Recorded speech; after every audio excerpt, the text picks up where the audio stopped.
Bonsoir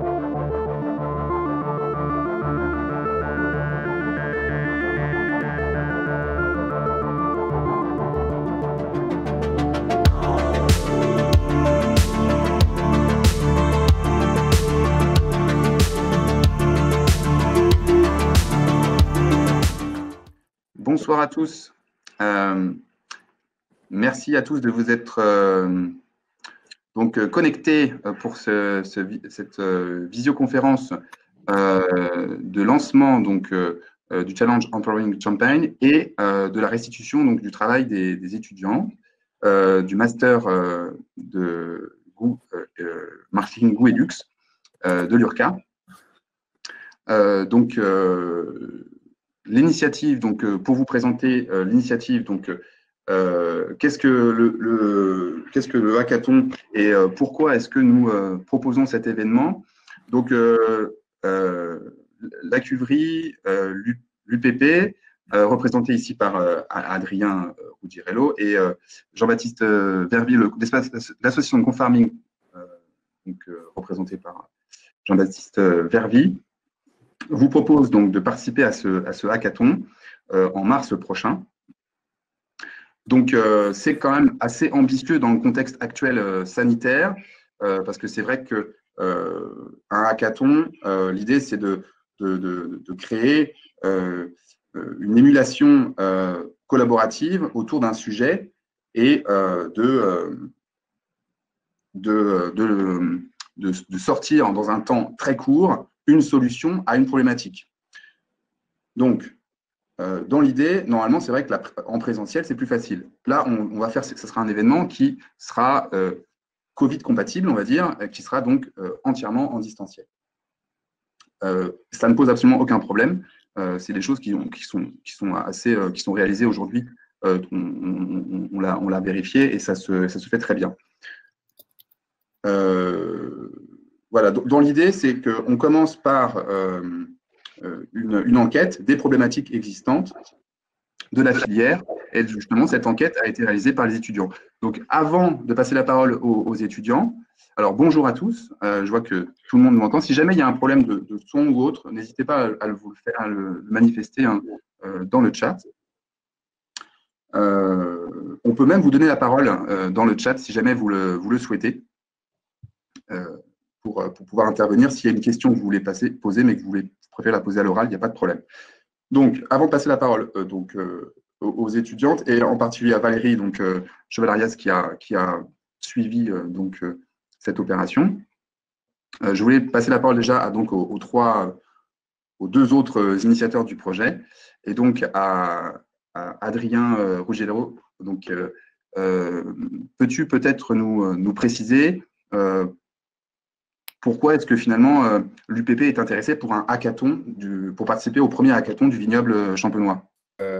Écoutez, l'UPP CVCNF est donc une des coopératives de la Champagne qui regroupe des viticulteurs et depuis quelques années, nous constatons l'évolution, la mutation des métiers des viticulteurs auxquels nous essayons mon équipe et moi-même de répondre au quotidien pour adapter des réponses aux problématiques que rencontrent quotidiennement nos adhérents viticulteurs.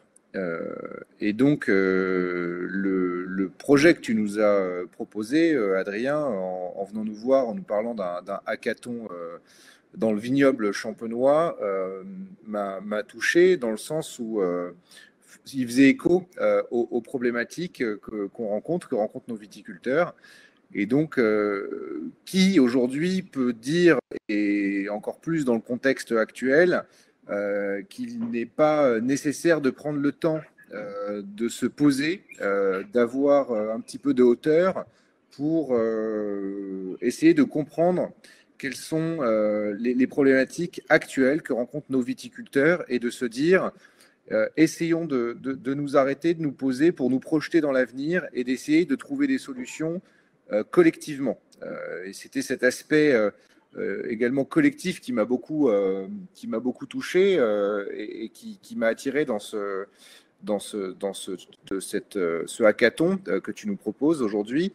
parce que le fait de travailler avec des compétences différentes, de travailler en groupe, je pense que c'est la meilleure façon de trouver des solutions, c'est ensemble, avec des regards croisés, c'est-à-dire des compétences de viticulteurs, des compétences, tu m'as parlé d'ingénieurs, informaticiens qui vont participer, et donc de mettre toutes ces compétences différentes au service de la filière champagne, ben, on ne peut que répondre présent. Super, en effet, très bien. Je pense en effet que ça peut être que positif. Par contre, on a vraiment besoin d'une implication de la part des acteurs de la filière pour qu'ils nous expriment vraiment quelles sont leurs problématiques. Donc, les étudiants voilà, je vais passer la parole peut-être à. Alors, je vois pas que Jean-Baptiste soit connecté, donc je veux juste dire un mot pour présenter l'association Co-Farming. Jean-Baptiste est président d'une association Co-Farming qui représente 17 startups ou 18 startups qui travaillent pour justement apporter le numérique dans les fermes, dans l'agriculture, parce que c'est vrai que c'est un métier difficile et le numérique peut vraiment faciliter les choses. Donc, dans l'idée, peut-être potentiellement, de ce hackathon, on peut avoir un produit, un service qui peut être créé et demain qui pourrait être commercialisé. C'est des choses qui se font régulièrement. Il y a beaucoup de choses qui peuvent se créer et qui peuvent voir le jour concrètement après. Pas au bout de 2 jours de travail, mais après, les entreprises peuvent les transformer. Donc, on va passer la parole à Valérie qui va nous présenter son équipe et le travail qu'ils ont pu réaliser. Bonjour Adrien, merci encore et bonjour à tous. Donc je suis Valérie Chevalarias, enseignante en Master 1 Goût et Luxe de l'Université de Reims. Et je profite que la parole m'est donnée pour remercier d'abord Adrien et la FDSEA Marne, et puis Adrien Ruggiero aussi, d'avoir donné aux étudiants du Master Goût et Luxe de l'Université de Reims l'opportunité réelle de mener cette enquête dans le vignoble champenois auprès de certains d'entre vous. Je tiens d'ailleurs à faire une mise au point de suite concernant le compte-rendu auquel vous allez assister. Par confort et par simplification, les étudiantes vont employer le « vous » collectif pour désigner les acteurs de la filière champagne interviewés. J'espère vivement que vous ne leur en tiendrez pas rigueur. C'est une entorse en effet à l'exactitude scientifique, mais on a trouvé que c'était un peu plus convivial. Place maintenant à la synthèse. Je laisse bien volontiers la parole à notre première intervenante. Noémie, c'est à vous.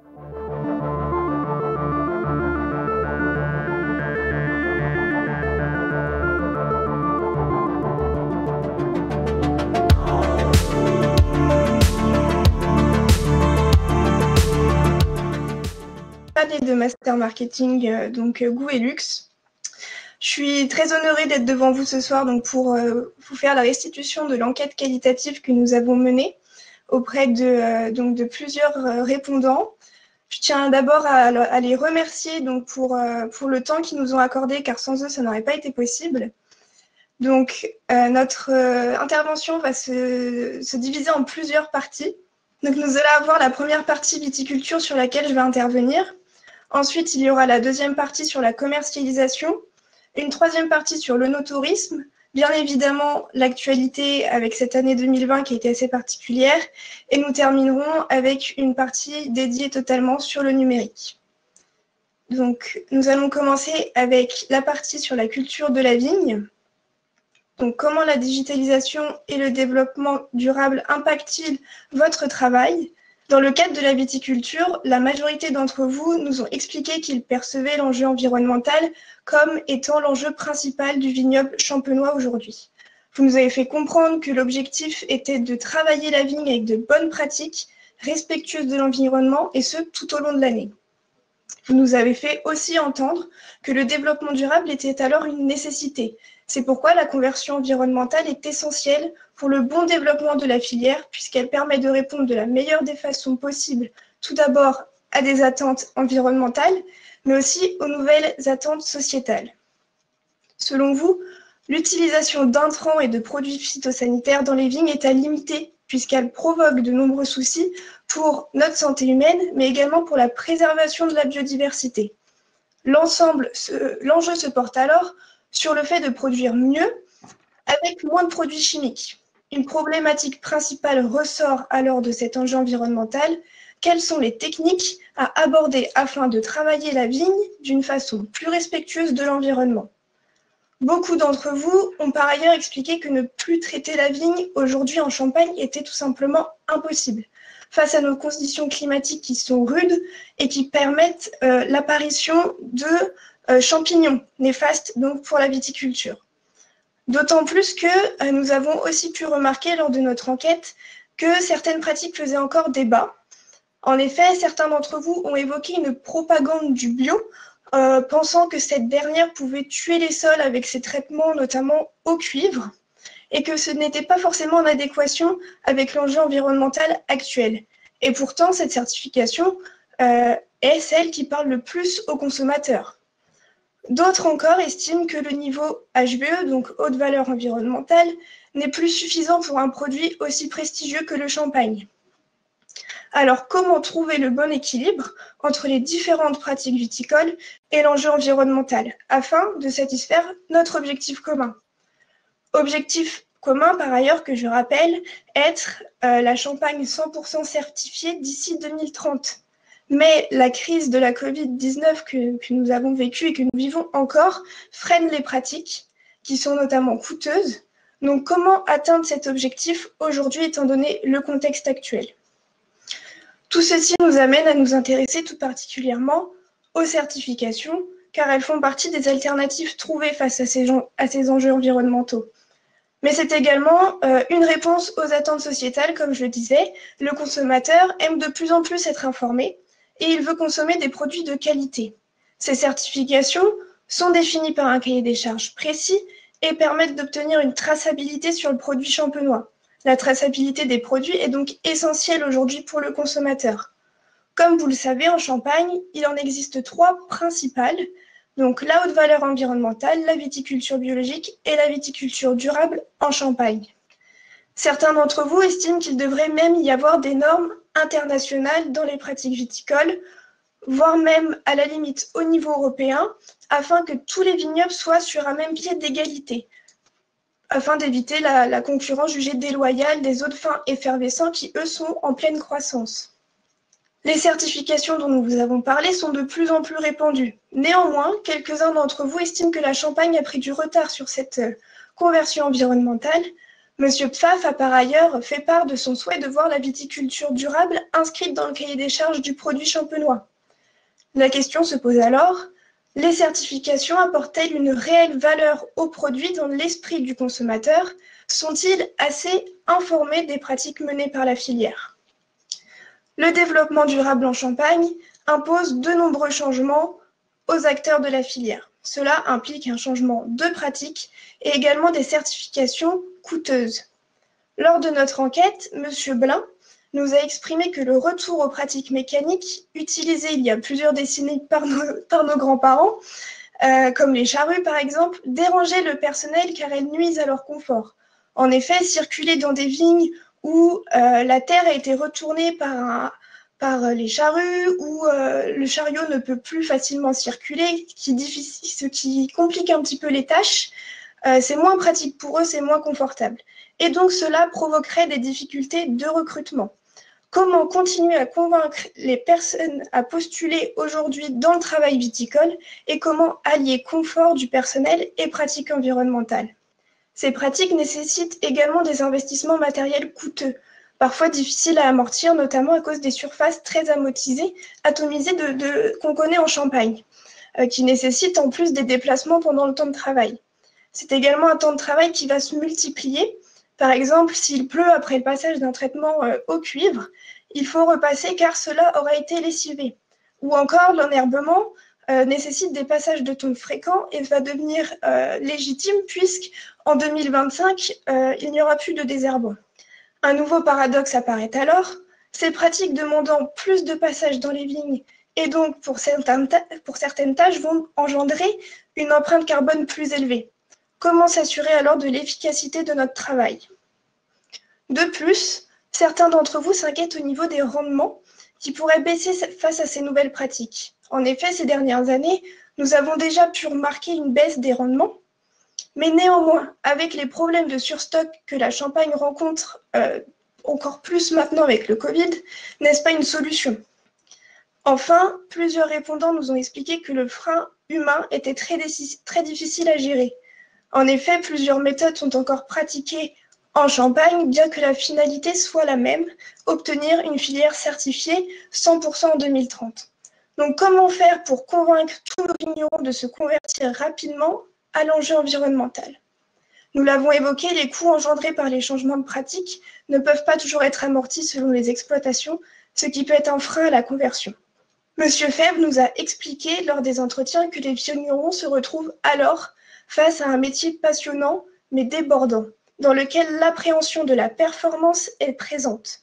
En effet, on nous demande maintenant de la polyvalence. Il semble désormais nécessaire d'être performant sur tous les fronts, en communication, en viticulture, sur le digital, etc.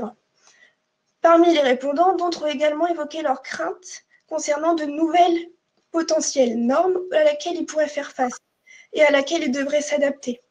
Comment aider le vigneron à appréhender ces nouvelles compétences, à se former à son nouveau métier? Donc face à tous ces enjeux, nous avons souligné différentes problématiques qu'il est nécessaire de prendre en compte. Tout d'abord, il y a un souci qui inquiète de nombreux vignerons, c'est le temps de travail par rapport aux revenus. En effet, bien que 2020 soit particulière, on peut estimer jusqu'à 30% de perte de chiffre d'affaires pour certains vignerons. Ils vont devoir travailler plus tout en étant contraints de ne pas forcément gagner plus. C'est difficile à se le mettre en tête. Bien qu'il y a des alternatives qui ont été trouvées, comme les primes à l'achat du raisin, les primes VDC, mais ça ne permet pas encore d'amortir les coûts engendrés par les changements de pratiques qui sont pourtant nécessaires. Donc, comment convaincre nos vignerons d'aller vers ce changement? Ensuite, alors que la vigne n'est pas capable de s'autoprotéger face à des maladies comme celles importées des États-Unis, serait-il envisageable de travailler la vigne autrement, avec des vignes plus basses ou bien un nouveau porte-greffe, afin de limiter des produits phytosanitaires, l'utilisation des produits sanitaires, et de travailler une plante plus robuste? Concernant les certifications, comment accompagner nos vignerons dans leur démarche et comment l'harmonisation des pratiques viticoles pourrait-elle être perçue par la filière? Enfin, une dernière problématique liée à la digitalisation sera posée, mais elle fera l'objet donc d'une partie plus indépendante. Donc, je vous remercie pour votre attention. Je vais maintenant laisser la parole à Mathilde pour la partie commercialisation. Je vais à présent évoquer l'aspect de la commercialisation et les problématiques relatives à ce domaine. Durant nos entretiens, plusieurs problématiques sont ressorties. D'abord, le champagne doit conquérir les marchés internationaux, à commencer par l'Asie, qui représente un gros potentiel de vente. Par ailleurs, la question de la répercussion du Brexit sur les ventes se pose dans le contexte actuel. Ensuite, la filière a besoin d'adopter une stratégie commune pour harmoniser les modes de communication des vignobles et des négoces. De plus, vous avez insisté sur la nécessité de mener une réflexion sur l'adéquation prix-produit. Enfin, nous pouvons noter également un point important qui est ressorti de l'enquête sur la thématique de la logistique concernant par exemple le poids des bouteilles, le gerbage ou encore la nécessité d'organiser des filières de distribution fiables dans certains pays. Durant nos échanges avec vous et en interne, nous avons pu constater de nombreux enjeux commerciaux très importants sur l'évolution du champagne et les différents marchés. On a constaté que les enjeux majeurs au niveau de la commercialisation sont le marché à l'export, le marché français, la concurrence des vins effervescents et les consommateurs. Je vais à présent vous détailler chaque point. Le premier enjeu sur le marché de l'export. Nous savons que le champagne est un produit qui bénéficie d'une bonne image de marque à l'international, que les marchés étrangers sont très importants. Nous avons pu constater un grand potentiel en Europe, mais également en Asie. Le prix est plus intéressant malgré la nécessité d'un investissement important et les barrières à l'export. Le champagne est un produit renommé, on le constate avec les stratégies menées par les différentes maisons de champagne. On voit bien que les maisons de champagne soignent les détails, elles changent leur packaging, leur étiquetage afin d'être en phase avec l'image de qualité de leurs produits. C'est un produit de consommation festive qui a 3 tarifs, l'export, le tarif particulier et enfin le tarif professionnel.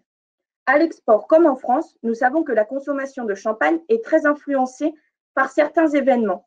La commercialisation à l'export a permis à certains vignerons de limiter les pertes malgré la baisse des ventes sur le marché français durant cette crise sanitaire. Je vais maintenant vous parler du marché français et de sa concurrence. Concernant le marché français, vous avez souligné que durant la crise sanitaire, ce marché de niche était en baisse, qu'il a une concurrence accrue avec les vins effervescents, mais que la crise sanitaire a notamment permis aux consommateurs de redécouvrir les produits locaux et de découvrir des exploitations régionales. Vous nous avez rapporté également que les consommateurs de champagne sont nombreux dans la région, mais aussi à l'international. Plusieurs facteurs entrent en compte dans la décision d'achat et dans la consommation. Donc, l'importance du domaine, le canal de distribution et de commercialisation. Le produit, comme je vous l'ai dit auparavant, est associé à la fête et à la convivialité, donc à la consommation festive. Durant les entretiens que nous avons effectués, ce qui est ressorti est que le champagne n'est pas la boisson la plus populaire auprès des jeunes. Le champagne est davantage consommé par les plus de 25 ans. De plus, une question sur la commercialisation en GMS a souvent été relevée lors des entretiens réalisés. Comment pouvons-nous modifier la perception de la vente en GMS auprès des consommateurs? Pour conclure cette partie, nous avons retenu 2 problématiques. Une sur la concurrence, qui est comment se démarquer sur le marché via la qualité unique du champagne, mais sans baisser les prix. Et enfin, la deuxième, sur les habitudes de consommation. Comment modifier la consommation de champagne sans pour autant impacter son image? Comment ne plus le considérer uniquement comme un vin de célébration? Et est-ce que l'avenir de l'augmentation des ventes est dans le rajeunissement d'une nouvelle cible? Je vous remercie. Je vais vous donner la parole maintenant à Hélène qui va vous évoquer l'œnotourisme. Donc, je vais à présent aborder la partie concernant l'œnotourisme et ses principaux enjeux. Il faut d'abord noter que l'œnotourisme n'étant pas la préoccupation principale ressortant de nos entretiens, elle n'a donc pas souvent été évoquée. Ma partie sera donc plus courte que les autres. La principale problématique qui ressort concerne la recherche des clés pour développer l'œnotourisme, notamment au vu de la situation actuelle qu'on connaît tous. L'un des principaux enjeux de cette année est la baisse de clientèle étrangère sur le sol champenois en raison de la fermeture des frontières et du confinement. Même s'il y a des aides mises en place, il reste des charges importantes qui ne pourront être annulées. Tout d'abord, en raison de la situation actuelle inédite, il faut chercher à se renouveler, en passant tout d'abord par une amélioration de la qualité de l'offre, mais aussi à travers une professionnalisation de la filière œnotouristique en Champagne, avec comme enjeu principal le besoin d'organisation et d'homogénéisation afin de réguler cette activité œnotouristique. En effet, l'œnotourisme en Champagne n'est pas une filière encore très structurée. La problématique qui se dégage donc ici tourne autour de l'amélioration de l'offre et surtout, comment la faire évoluer vis-à-vis du futur tourisme post-Covid. En ce moment, commencent à se développer des offres numériques pour toucher une clientèle nouvelle, pour qu'elle puisse à la fois découvrir et bénéficier de la prestation œnotouristique. La place du digital est de plus en plus importante et s'est vue amplifiée durant la crise sanitaire. En effet, le digital permet, lors de la phase de recherche de l'activité œnotouristique, de donner envie aux touristes de venir. Et sur le moment même de l'activité, le digital va servir comme moyen de médiation et de transmission grâce au partage de l'expérience du client sur le web. La piste à creuser ici est donc au niveau de la mise en réseau et de la conception d'offres touristiques via le digital. Cette partie mérite une plus grande réflexion. Je vous invite donc à participer à la visioconférence sur l'œnotourisme le 10 février à 7h, organisée par l'œnotourisme Lab. Je vais à présent laisser la parole à Marie pour la partie suivante sur l'actualité. On va parler d'un sujet qui est l'actualité, donc voilà, thème inéluctable. Notre problématique principale ici, c'est en quoi le contexte actuel affecte-t-il la Champagne et son produit, le champagne, car oui, ça concerne à la fois en fait notre région et son produit. Donc en fait, au cours des différentes interviews qu'on a pu faire avec vous, nous avons détecté vraiment des problèmes principaux. Tout d'abord, la succession et le morcellement du vignoble. On voit qu'il y a sûrement des petites exploitations, des exploitations familiales qui ne vont pas forcément s'en sortir avec la crise actuelle. Et en découle un autre sujet qui est le prix du raisin. Alors, le prix du raisin au kilo, c'était à peu près 6,50 € en 2019. Et on voit que le prix du raisin, maintenant, ne suit pas forcément avec la consommation actuelle. Et forcément, ça se répercute sur le prix de la bouteille. On voit que le prix de la bouteille, aujourd'hui, on voudrait qu'il soit plus bas pour mieux attirer les consommateurs, mais c'est pas possible parce qu'il faut pouvoir rentrer dans ses coûts et pouvoir avoir une marge toujours. Donc voilà, il y a vraiment ce problème de prix au niveau du raisin et au niveau du prix de la bouteille, du produit fini, surtout par rapport aux concurrents principaux qui sont, comme vous le savez, le Cava et le Prosecco. Enfin, le dernier principal problème est l'image vieillissante du champagne. Et oui, comme l'ont dit mes camarades juste avant, voilà, on a ce problème vraiment de l'image du champagne qui n'est pas forcément la boisson effervescente qu'on consomme premièrement chez les jeunes. Donc voilà, il y a plusieurs choses à revoir sur cette notion d'image surtout. Donc, on poursuit là-dessus. Donc, l'image du champagne et de la région. Les principales questions qui ressortent suite aussi aux interviews ont été comment moderniser l'image du champagne. Voilà, comment venir attirer les jeunes, comment avoir comme première boisson de fête en tête le champagne, car oui, effectivement, le meilleur vin de fête est le champagne. Et on voit en fait qu'il y a plusieurs outils pour répondre à ces questions, notamment le marketing. Le marketing est un outil de gestion et on sait, et on va vous montrer que oui, il peut fortement aider le secteur du champagne pour cela, pour booster les ventes, la notoriété. Et pour cela, il y a aussi plusieurs stratégies à mettre en place. Donc, qui dit actualité dit forcément crise sanitaire, vous vous en doutez. Voilà, donc on en a beaucoup parlé lors des interviews. C'était vraiment le sujet phare, hein, si je puis dire. Donc là, la question est comment faire face aux impacts de la crise sanitaire, effectivement. Alors voilà, ce qui ressort, ce sont des chiffres. La diminution du chiffre d'affaires, on est à peu près sur 100 millions de bouteilles en moins qui ont été vendues en 2020. Ça représente 1,7 milliard d'euros à peu près. Donc voilà, là, on bat des records. On n'a jamais connu ça. C'est vraiment quelque chose de très, très marquant cette année. Et comme je reviens là-dessus, voilà, la difficulté pour les petites exploitations. On sait que forcément, il y a des exploitations, des petits vignobles, des marques qui vont forcément rester sur le carreau suite à cette crise. Et enfin, on a l'impact sociétal. Forcément, la société et les consommateurs, en fait, sont liés à cette crise. Car qui dit confinement, dit moins de fêtes, moins de réunions familiales. Et voilà, la consommation a été beaucoup plus basse pendant cette année. Donc ensuite, on a cette autre question qui vient, c'est comment éviter l'effondrement des prix, justement, et comment éviter, comment éviter la baisse des ventes qui a chamboulé 2020 et comment faire face au surstockage qui a aussi eu lieu. Donc maintenant, nous allons attaquer le dernier thème, qui est le thème de la digitalisation. Et on va déjà commencer avec Noémie qui va nous parler un petit peu à nouveau de la viticulture. Et ici, donc, notre question vraiment sur la digitalisation, c'est comment accompagner les acteurs du vignoble champenois dans l'appropriation des outils digitaux. On va revenir effectivement sur les différents outils qui existent. Donc, merci Marie. On va nous intéresser aux problématiques liées à la digitalisation dans la viticulture. Nous sommes en 2021, l'utilisation des nouvelles technologies ne cesse de s'accroître au fil des années. Donc, opter pour une digitalisation des moyens de production permettrait de maximiser la performance de la filière champagne, mais comment s'y prendre? Pour la plupart des acteurs de la filière que nous avons interviewés, le digital est un outil qui permet d'accomplir des tâches qui n'ont pas de valeur ajoutée humaine. Par exemple, le remuage avec les gyropalettes.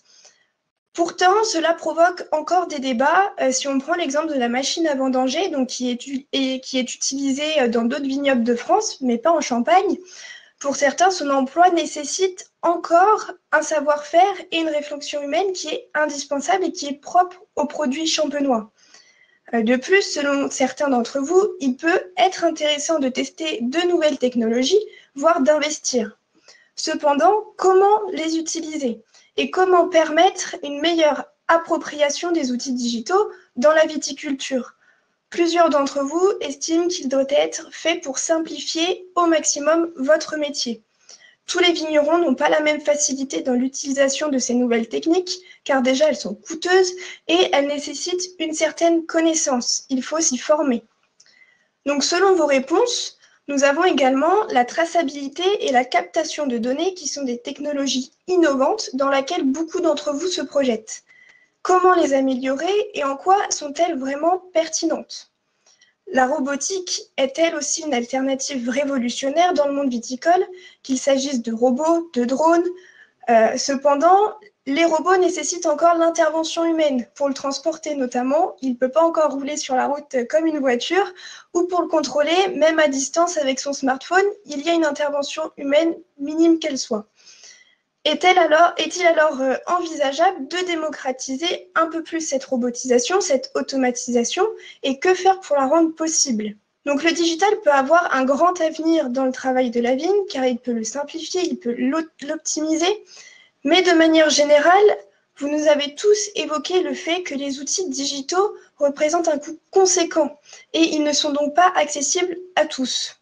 Serait-il alors intéressant de se diriger vers des CUMA afin que ces derniers soient profitables à l'ensemble de la filière? Voilà, je vous remercie. Je vais maintenant laisser la parole à Marie pour la suite de la partie digitalisation. Et donc ici, la question est le digital pour augmenter la visibilité du champagne. Donc effectivement, on va parler de deux points différents. Le premier que je vais vous présenter et le second qu'Hélène présentera. Alors premièrement, voilà, on voit qu'en fait, c'est le titre de cette slide, effectivement, que la digitalisation, elle est intimement liée à la vente. C'est clair et net. Voilà, la création des sites internet et l'utilisation des réseaux sociaux. Donc, le premier point, effectivement, on voit que pour les marques de champagne, tout le monde s'est mis à être sur Internet. Ça peut paraître pas forcément en adéquation avec le produit traditionnel de base, mais aujourd'hui, nous sommes vraiment à l'ère du digital et c'est primordial pour les marques de champagne d'avoir soit leur propre site internet ou d'être présents sur des plateformes ou alors sur les réseaux sociaux.